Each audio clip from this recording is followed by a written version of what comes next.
What is up, my cute little waves? Welcome back to the channel. If you thought our current teams were crazy, just wait until you see what is coming next, because it is absolutely going to blow your mind. Okay, picture this. You're running through the overworld, pulling off perfectly timed dodges, and the game just looks different, smoother, stunning. We need to talk about the future right out of the gate, because there is some incredibly spicy early information floating around about the back-end tech of this game. Word on the street is that the devs are actively testing some serious next-generation upgrades, including highly advanced back-end systems and actual path tracing support that might be optimized to run straight on your mobile devices. Let me translate that from tech speak to gamer speak.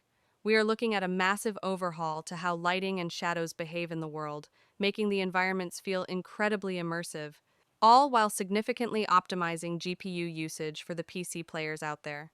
But before we jump into the rest of the events, a quick word from today's sponsor. Lootbar.gg is a site that gives you big discounts on your in-game purchases. Let's take Wuthering Waves as an example.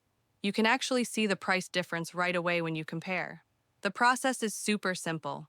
Pick the pack you want, click Top Up, choose your payment method, and that's it. Your rewards show up right on your account. And don't worry, your login info is completely cleared after the transaction, so it's safe. New users can get up to 21% off plus additional discount coupons from the link in the description. And yes, first-time top-up bonuses are available as well. While this wild visual upgrade isn't officially confirmed to drop exactly in version 3.2 just yet, it gives us a massive neon sign pointing toward the direction the game is heading. We're talking better visuals, buttery smooth performance, and a seamlessly improved experience no matter what device you're sweating on. But hear me out. The visual upgrades aren't just about the environment. If you have been desperately hoarding your resources, you might want to clutch your wallets a little tighter, because early info points to some incredible new cosmetics. Both Shisa and Len are highly expected to get their own skins soon. And if that wasn't enough to tempt you, version 3.3 might just hit us with a brand new winter-style themed skin. Let's be real here. Cosmetics might not technically change your damage output or affect gameplay mechanics, but they absolutely affect our decision-making. Sometimes our legendary discipline and diamond hands break way faster for a gorgeous aesthetic than they do for a meta banner. Oh, and before we break down the exact pull counts, I am running a massive giveaway. I am going to be giving away 2 Lynae subscriptions to you guys in less than 48 hours. If you want to enter and get your hands on those free pulls, all you have to do is drop a like on this video. Make sure you are subscribed to the channel, and check the description down below for the full details. Trust me, you do not want to miss this one. Now let's bring it back to the immediate future and break this down together. Today, we are looking at something every single player cares about: asteroids. I'm not giving you guesses, and I'm not giving you rough estimates. We are doing a full, comprehensive breakdown of exactly what version 3.2 is expected to hand out and precisely how much you can realistically stash away before the next massive wave of characters arrives. At first glance, version 3.2 might look a little deceptively small. It really doesn't feel like one of those massive income patches because, spoiler alert, there is absolutely no new exploration area dropping in this patch. No massive region expansions usually translates to fewer easy asteroids, right? Normally, losing out on exploration asteroids would be a devastating blow to our pulling funds. But this time, the answer is a lot more interesting. This is where we see a massive shift in game design, and honestly, it completely flips how we usually manage our time in-game. Instead of forcing you to scour every square inch of a new map for a chest, version 3.2 is heavily event-driven. The devs are directly replacing that missing exploration income with a massive slate of events that are expected to shower us with around 3,000 asteroids in total. This isn't just a random number, it is a meticulously calculated replacement for the map exploration. And the best part? The type of events we are getting absolutely matters.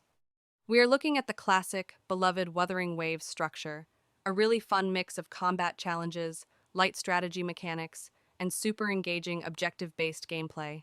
The devs are deliberately designing these events to be highly accessible. You do not need absolute god-tier echoes, perfect builds, or the most broken, top-tier characters to clear the shop. This is what we call an ultimate quality of life win. As long as you stay reasonably active, you are going to comfortably claim every single reward. There is a very noticeable design shift happening here, toward lower pressure gameplay.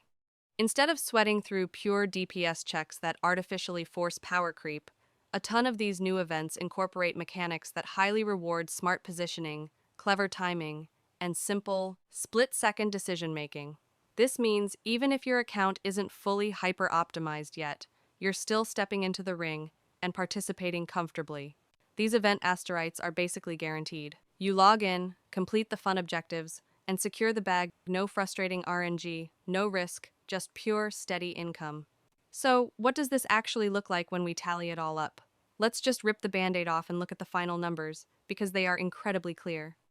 If you are a strictly free-to-play player, you are looking at around 78 pulls secured throughout version 3.2. If you run the Lynae subscription, your stash balloons up to about 101 pulls. And if you are out here fully investing with both the Lynae sub and the Battle Pass, you are walking away with a massive total of around 109 pulls. This is where your perception of the patch completely changes. Even without a massive map to explore, this is still a remarkably strong income patch.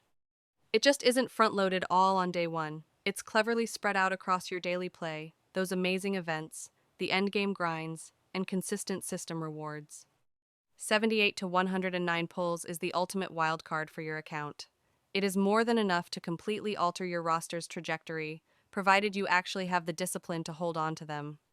Speaking of pulling, the Sigrika and Shaiwen banners are finally live, and guys, they are absolutely incredible. If you have been waiting for the ultimate Swiss Army knife for your account, this is easily your best time to get them. Alright, let's get back into the nitty-gritty and build this stash from the foundation up. Your daily training is, without a doubt, your absolute best friend and the most consistent source of income you have. Across the full 4-2-day duration of the patch, you are locking in roughly 2,560 asterites purely from taking 5 minutes to do your dailies. I know it's not exactly flashy or heart-pounding gameplay, but it is deeply reliable. Over the course of weeks, this mundane routine forms the strongest pillar of your saving strategy. If you are rocking the Lynae subscription, your daily drip feed climbs significantly higher. Over that same 4-2-day period, the Lynae sub alone is going to inject about 3,780 asterites into your account. When you log in every day, it might feel like a tiny drop in the bucket, but when you look at the total stacked across the entire patch, it genuinely becomes the highest value source of currency for low spenders. Then we have to factor in the Battle Pass. The direct, raw asterite value sitting in the pass is around 680, which is nice, but the real account power comes from the extra pulls. You are getting a solid injection of both lustrous and radiant tides. While these don't technically show up on your screen as raw asterite numbers, they absolutely skyrocket your total pulling power when a banner drops. Let's talk lore. Version 3.2 is officially introducing Chapter 3, Act 4, and it is bringing a dedicated after-story quest right alongside it. If you're a lore junkie like me, this is going to be so much fun. Completing both of these story beats is expected to hand over roughly 300 to 500 asterites. Sure, it's a somewhat smaller slice of the overall pie, but it is a crucial part of the total patch structure and gives us that narrative juice we crave. Now we have to pivot to the arena where your account truly gets tested, the endgame content. This is where a massive chunk of your asterites is concentrated, and it's basically the ultimate test lab for all your team theory crafting. First up, the legendary Tower of Adversity. If you can push through and conquer it, you are looking at around 1,600 asterites. Next, the Fantasy of Thousand Gateways is jumping in to add roughly 960 asterites to the pile. The Whimpering Wastes will contribute a solid 800, and we can't forget the Doubled Pawns Matrix Reset, which gives us another quick 400 asterites. When you sit down and combine all of those endgame modes, it quickly becomes one of the absolute biggest contributors to your total patch income. However, this is the one caveat of the patch.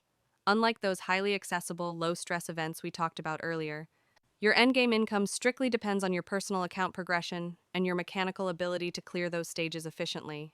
But hey, that's exactly why we grind for better echoes, right?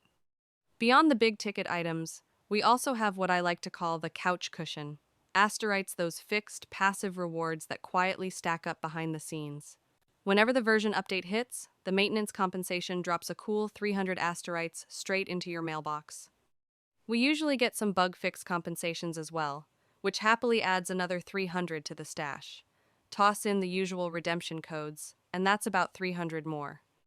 While getting 300 here and there feels small in isolation, together they form an incredibly reliable, stress-free layer of extra income. And please, whatever you do, do not forget the shop reset. You are going to be able to claim 7 radiant tides, 7 lustrous tides, and 7 forging tides just for existing and playing the game. Again, these won't visually pump up your asterite counter, but when it comes time to actually click that pull button, they make a massive, noticeable difference. It's honestly one of those hidden values that players constantly underestimate. Looking a bit further down the calendar, the version 3.3 livestream will eventually roll around, bringing its own set of codes expected to provide roughly 300 asterites. Plus, jumping into the simple character trial stages will contribute roughly 100 more. These little injections might seem incredibly minor, but they are exactly what pushes your total over the edge, getting you right to the pity threshold when you need it most. So, what is the ultimate takeaway here? Version 3.2 is brilliant because it isn't trying to overwhelm you with one massive, exhausting source of income. Instead of forcing you to burn out running around a map, it smoothly spreads the wealth across multiple different game systems, highly rewarding the players who just stay consistent and log in. So please, my cute little waves, do not underestimate this patch. The asterites are absolutely there. They are just distributed in a way that respects your time differently. Stay active, have fun clearing those unique events, do not skip your 5-minute dailies, and plan your pulls with a level head. I want to hear from you guys down in the comments. Who are you currently saving all these pulls for? Are you holding the line and preparing for Sigrika? Are you holding your breath for the crazy anniversary banners? Or are you quietly stacking everything up for some mystery character we haven't even seen yet?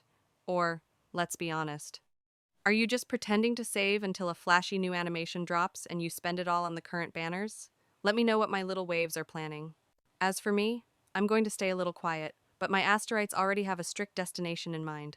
Drop your team ideas and pull plans below. I'll be down there reading them. This has been your guide, gently riding the saving tide right alongside you. Until next time, stay patient, stay consistent, and I will see you all in the waves. Sayonara, my little waves.